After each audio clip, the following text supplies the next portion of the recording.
अस्सलाम वालेकुम एवरीवन, उम्मीद करती हूँ आप लोग सब ठीक ठाक होंगे। आज मैं आपको बताऊंगी कि ये सिल्की सिल्की बाल, सीधे सीधे बाल मैंने कैसे किए हैं। आप लोगों की रिक्वेस्ट थी तो उस रिक्वेस्ट को पूरा किया जा रहा है इस वीडियो में। किस तरह मैं आयरन से अपने बाल स्ट्रेट करती हूँ, और चौड़ी आयरन भी नहीं है, आप वीडियो में भी देखेंगे। ये पतली वाली आयरन है और मेरे बाल काफ़ी लंबे हैं जिस तरह के हम लोगों के होते हैं अक्सर तौर पे। मैं ये नहीं कह सकती कि बहुत बहुत थिक हैं, लेकिन काफ़ी थिक हैं। अगर आप चाह रहे हैं कि मैं एक वीडियो बनाऊं जिनमें जो है काफ़ी घुंघराले और थिक बाल, क्योंकि मेरी बेटी जो है उसके बाल इसी तरह के हैं, आप देखेंगे। स्टार्ट में मैंने अपने बालों दिखाए हैं कि नहाने के बाद और खुश्क हो जाने के बाद जो है वो किस तरह के दिखते हैं, तो वो आप शुरू में देखेंगे। तो इससे ज़्यादा अगर क्वांटिटी में आपके घुंघराले और ज़्यादा थिक बाल हैं तो प्लीज़ मुझे बताइएगा, मैं आपको उसके ऊपर भी करके दिखाऊंगी, उसके बालों के ऊपर भी। क्योंकि जब वो नहा के उसके बाल खुश्क होते हैं और वो ब्रश करती है तो इतना ज़्यादा थिक बाल उसका हो जाता है। आप लोग अगर देखना चाह रहे हैं और आप लोगों के बाल उस तरह के हैं तो प्लीज़ वो मुझे कमेंट्स में ज़रूर बताइएगा, ताकि मैं एक और वीडियो में आपको दिखा सकूं कि उसके ऊपर। असल में तो हैं तो सारे सेम ही स्टेप, लेकिन मेरे ख्याल से तसल्ली हो जाती है बंदा जब देखता है कि ये ही मेरे बाल भी बिल्कुल ऐसे हैं और इस पे ये चीज़ हो सकती है, तो वो कॉन्फिडेंस सा थोड़ा सा आ जाता है बंदे में कि हम कर सकते हैं। उसके बाल स्ट्रेट करके रिजल्ट देखने में ऐसी खुशी सी होती है कि देखो क्या कामयाबी हासिल कर ली हमने। स्ट्रेट करना कोई मुश्किल काम है ही नहीं, सिर्फ थोड़े से स्टेप फॉलोज करने होते हैं जो कि मैं आपको दिखाऊंगी। उसके बाद जब आपका हाथ एक दफ़ा सही उसके ऊपर आ जाता है, मशीन के ऊपर, और आपको पता होता है कि बाल किस तरह से लेने हैं, तो मैं कहती हूँ फिर तो कोई मुश्किल रहती ही नहीं। स्टार्ट करने के लिए जो सबसे पहली चीज़ हमें चाहिए होगी वो एक ब्रश है, हेयर ब्रश, जाहिर सी बात है, और एक कंघी चाहिए होगी। आप इस तरह की भी ले सकते हैं या आपके पास दूसरी चौड़ी वाली है वो भी आप ले सकते हैं, बस कंघी होनी चाहिए। दूसरा हम लेंगे कैचर्स लेंगे। कैचर्स आप देख सकते हैं कुछ इस तरह के दिखते हैं। अगर आपके पास नहीं है तो आप इस तरह की क्लिप्स भी ले सकते हैं जो कि मैं आपको दिखा रही हूँ, वो भी काम कर सकते हैं, बल्कि वो बाज़ दफ़ा अच्छा ग्रिप करते हैं सेपरेशन करने में बालों को। स्ट्रेटनर बेबी लीस का है, कोई ख़ासियत नहीं है, बहुत आम सा है, और इसके आयरन का साइज़ आप देख लें कि किस तरह का है, बहुत चिपटा सा है, ज़्यादा बड़ा नहीं है। ऑन ऑफ बटन है और टेम्परेचर के हिसाब से दो बटन्स हैं जो कि हाई और लो के लिए हैं। मैं 200 या 220 पे रखती हूँ। ब्रश जाहिर सी बात है आपने करना है, जो कि इम्पॉर्टेंट चीज़ होती है आयरन करने से पहले, तो अच्छे से बालों को सुलझा लेंगे आप। उसके बाद आप कंघी की मदद से जो है अपने बाल, ज़्यादा एक्यूरेट होने की ज़रूरत नहीं, लेकिन मुझे आदत है तो वो मैं पूरी मांग निकाल के सेपरेशन उसका कर रही हूँ। उसके बाद जो सबसे आसान चीज़ है इसमें वो ये कि आपने जो है ना वो जिस भी तरीके से जो है अपने बालों को 4 हिस्सों में कट आउट कर लेना है। बताने का तरीका ये है मैसी स्टाइल में कि प्रोफेशनल होना ज़रूरी नहीं है और एक परफेक्ट लुक देना ज़रूरी नहीं है। जब आप अपने बालों को सेपरेट कर रहे हो तो आप देख सकते हैं मुझे। अच्छा, अब ये स्टार्ट होता है हमारा पॉइंट। तो जो मैंने बाल थोड़े से छोड़े थे उनको भी मैंने 2 हिस्सों में करके पहले जो है मैं अपने हाथ की पकड़ से जो है उनको सीधा कर रही हूँ, ताकि जब वो बहुत ज़्यादा फूले हुए होते हैं ना तो वो थोड़ा मुश्किल कर देते हैं, आपको समझ में नहीं आता कहाँ से स्टार्ट करें। जब वो थोड़े से सीधे हो जाए ना, फिर उसके बाद आप कंघी की मदद से उनको पकड़ के या ब्रश की मदद से, मैंने आपको दोनों की मदद से दिखा रही हूँ। हो सकता है मेरी वीडियो इतनी परफेक्ट नहीं हो, लेकिन अगर आप मेरी बात समझेंगे ना तो आपको खुद बहुत आसानी से जो है स्ट्रेट करने आ जाएंगे बाल। पहले हमने जब अपने बालों से स्टार्ट करना है उनको थोड़ा सा स्ट्रेट हाथ से पकड़ के करना है, और उसके बाद कंघी या ब्रश की मदद से बिल्कुल बाल की जो है जो जड़ है वहाँ से लेना है। अब ये मैंने बड़ा हिस्सा लिया, आप देख सकते हैं कि ये बहुत मोटा हिस्सा है। पतलों को मैं लेके नहीं करती, मैं इतना टाइम ज़ाया नहीं करती क्योंकि टाइम होता नहीं है। तो बेसिकली ये भी बताने का मकसद था कि बड़ा हिस्सा लेके भी आप स्ट्रेट कर सकते हैं, और इसीलिए ये ब्रश जो होते हैं, कंघी के अलावा ब्रश काम देते हैं, वो ज़्यादा बालों को एक साथ ले लेते हैं और आपको स्ट्रेट करने में मदद दे देते हैं। अच्छा, वही मैंने आपको चीज़ दिखाई है, मैंने थोड़ा सा पहले जो है नीचे से स्ट्रेट किया है बालों को, ताकि वो जब पतले से हो जाते हैं तो फिर जब हम जाते हैं जड़ों की तरफ तो वो आसानी से हम उनको पकड़ पाते हैं और वो आसानी से फिर स्ट्रेट हो जाती हैं। तो बेसिकली स्टार्ट जो है मैं हमेशा नीचे की तरफ से करती हूँ जब वो बहुत फूले हुए होते हैं, और उसके बाद देखें उनको पकड़ के और बिल्कुल जड़ से लेके नीचे तक जाते हैं। तो वो बिल्कुल परफेक्ट जो है ना, आप प्रोफेशनल तरीके से अपने बाल सीधे कर लेते हैं। और उसके बाद जब ये बिल्कुल सीधे हो गए, आपको नज़र ही आ रहे हैं कि बिल्कुल कोई उसमें बल नहीं है, तो कंघी की मदद से या ब्रश की मदद से जो है हम एक फाइनल, आप कह लें या आखिरी टच इसको कह लें, वो देते हैं, ताकि जो है आपके बालों में बिल्कुल भी कहीं अगर गलती से, ज़ाहिर सी बात है आप खुद अपने बालों को स्ट्रेट कर रहे हैं, तो कहीं ना कहीं बल छूट ही जाता है। तो कंघा लेके और स्ट्रेटनर फेरने का मकसद ये होता है कि बिल्कुल सीधे हमने सिल्क की तरह उनको सीधा कर लिया।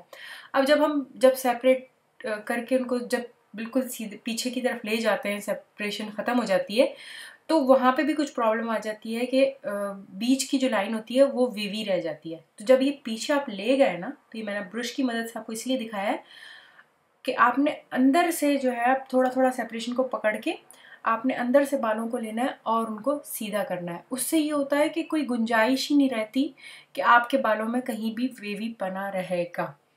इतनी प्रोफेशनल मेरी वीडियो नहीं है, एक दफ़ा और कह रही हूँ, लेकिन एक्सप्लिकेशन जो है मेरी बहुत पॉइंट पे है, वो मुझे श्योर है, जो कि आपको समझा रही है। ये जो चीज़ मैं आपको दिखा रही हूँ ये होता है कि कुछ लोगों के बैंग्स होते हैं, जैसे कि मेरा है, या कुछ लोगों के आगे से लेयर कटिंग होती है और वो बाल जो है वो सही से ग्रिप में नहीं आ पाते जब सेक्शंस में हमने किए हुए होते हैं। तो उनको हमने जिस तरह ये राउंड आप देख रहे हैं, इस तरह में लेके सेक्शन को थोड़ा सा पीछे वाला बाल भी आगे आएगा और उसमें हमारी बैंग्स और लेयर्स आ जाएंगे, और वो जब ग्रिप होके इस तरह हम उनको स्ट्रेट करेंगे तो वो बिल्कुल सीधे हो जाते हैं, और जब आपकी मांग भी निकलती है तो वो जो है टेढ़े मेढ़े नहीं रहते। एक दफ़ा और अगर आपको ज़्यादा लग रहा है कि बाल ज़्यादा हैं, तो आप कंघी की मदद से उनको 2 पार्टीशन में कर सकते हैं।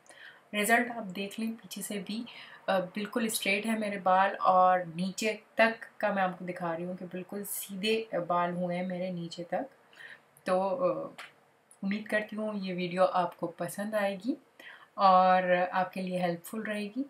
लास्ट में आप थोड़ा सा देख लें कि एक साइड जो स्ट्रेट नहीं हुई हुई और एक साइड हुई हुई है, उसमें कितना फ़र्क है पूरी बालों में ऊपर से नीचे तक। तो जनाब देखें रिजल्ट बिल्कुल बेहतरीन सिल्की और स्ट्रेट बाल हैं, बिल्कुल भी वेवीपन नहीं आया है। बाज़ दफ़ा हम क्या करते हैं, हम फोकस करते हैं सिर्फ नीचे के बालों की तरफ, उसी के ऊपर हम घसते चले जाते हैं स्ट्रेटनर को, और यहाँ पे जो है वो वेवीपन आ जाता है। और जब यहाँ पे वेवीपन होता है तो वो थोड़ा सा ह्यूमिडिटी की वजह से वैसे ही बाल वापस आ जाते हैं। बाज़ दफ़ा यहाँ पे ही जो है ना गुच्छा सा बन जाता है बालों, मतलब कि वॉल्यूम आना शुरू हो जाता है और यहाँ से स्ट्रेट रहते हैं।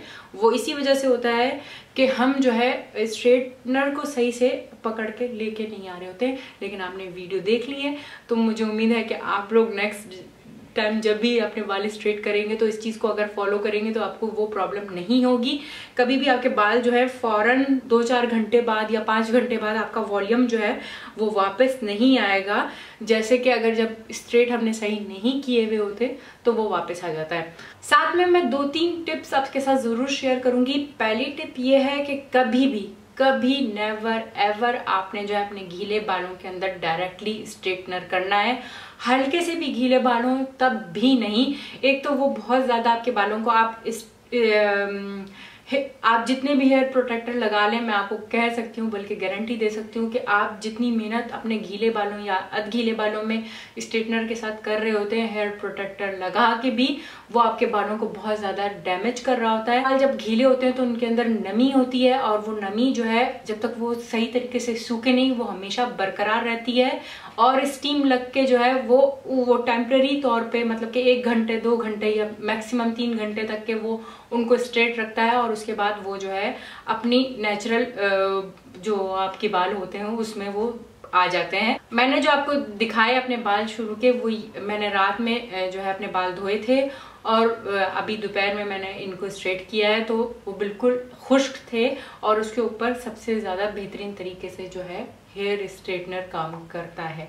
दूसरी चीज़ जो आपने करनी है वो ये कि आप हेयर प्रोटेक्टर लगा रहे हैं, लेकिन एक चीज़ जो मैं आपको टिप के तौर पे दूंगी वो ये है कि आपने जब हेयर कंप्लीटली स्ट्रेट हो गए तो उनके ऊपर जो है आपने आलमंड ऑयल ज़रूर लगाना है। बहुत थोड़ी सी क्वांटिटी लेनी है, पहले उनको हाथों में मलना है, फिर पूरे बालों में जो है आप फेर लेंगे। एक तो ये आप देख सकते हैं जिस तरह के मेरे बाल जो है खड़े हुए हैं, ये जो टूटे हुए हमारे बाल होते हैं कंघी करने की वजह से या बहुत टाइट बाल बनाने की वजह से या स्ट्रेट कर लेते हैं बालों को, तो ये इस तरह करके खड़े हो जाते हैं। एक तो ये इनको बिठा देता है और दूसरा ये कि शाइन जो है आपको नेचुरली तौर पे इससे मिलती है। आपको बाहर की दूसरी किसी प्रोडक्ट को यूज करने की जरूरत नहीं है जब आपके घर में आलमंड ऑयल है। तो तीसरी टिप मैं आपको ये दूंगी कि अगर आप किसी स्पेशल ओकेजन के लिए अपने बाल स्ट्रेट कर रहे हैं और आपके छोटे बेबी हेयर्स हर तरफ से खड़े होके आपको जो है जुबान चढ़ा रहे हैं, तो आप लेंगे अपना हेयर स्प्रे और अपनी कंघी लेंगे और उसके ऊपर इस हेयर स्प्रे को कर लेंगे कुछ इस तरह से, जिस तरह के मैं आपको दिखा रही हूँ। और उसके बाद जहां जहां बाल खड़े हुए हों उस तरफ आप हल्के हाथों से उसको फेर लेंगे और फिर हाथ की मदद से उनको सेट कर लेंगे। इस तरह से आपके बाल जो खड़े हुए हैं वो आराम से तसल्ली से बैठ जाएंगे। लास्ट टिप जो मैं आपको दूंगी और वो मैंने खुद बालों को स्ट्रेट कर करके सीखी है, वो ये कि जब हम बाल हर तरफ से स्ट्रेट कर रहे होते हैं, हर एंगल से तकरीबन स्ट्रेट हो जाते हैं, लेकिन बाज़ दफ़ा जो है जब हम यहाँ मांग निकाल के दोनों तरफ से स्ट्रेट कर रहे होते हैं तो फिर भी ये जो यहाँ के बाल हैं वो हम पकड़ नहीं पाते यूं इस पोजीशन में। तो मैं आपको ये कहूंगी कि आप इस तरह करके सेपरेट करें बाल, जिस तरह के मैं आपको दिखा रही हूँ, आगे की तरफ लाएं और कंघी की मदद से उनको ग्रिप करके या ब्रश की मदद से ग्रिप करके उसके ऊपर स्ट्रेटनर फेरें। तो उससे ये होगा कि आपके बाल जो थोड़े बहुत जो है टेढ़े मेढ़े रह गए थे आगे की तरफ भी, वो भी बिल्कुल परफेक्टली स्ट्रेट हो जाएंगे। तो उम्मीद करती हूँ ये सारे टिप्स और ये वीडियो आपको पसंद आएगी। अगर पसंद आई तो प्लीज लाइक तो आपने जरूर करना है, शेयर करना आपने बिल्कुल भूलना नहीं है, क्योंकि जो स्ट्रेटनर मैंने आपको इस वीडियो में दिखाया है ये हर किसी के पास होता है और हम समझते हैं कि नहीं बाल ज्यादा लंबे या बाल ज्यादा थोड़े थिक हैं तो हमें चौड़ा स्ट्रेटनर चाहिए, लेकिन नहीं, इस वीडियो की मदद से आपको पता चल जाएगा कि हम पतले थिन स्ट्रेटनर से की मदद से भी अपने बाल परफेक्टली स्ट्रेट कर सकते हैं। तो शेयर करें ताकि सबको पता चल सके कि जो चीज हमारे घर में है हम उसकी मदद से भी बाल स्ट्रेट कर सकते हैं। तो सब्सक्राइब करना आप भूलेंगे नहीं, कमेंट्स का आपके मुझे हमेशा से इंतजार रहता है। नेक्स्ट वीडियो तक के लिए बाय।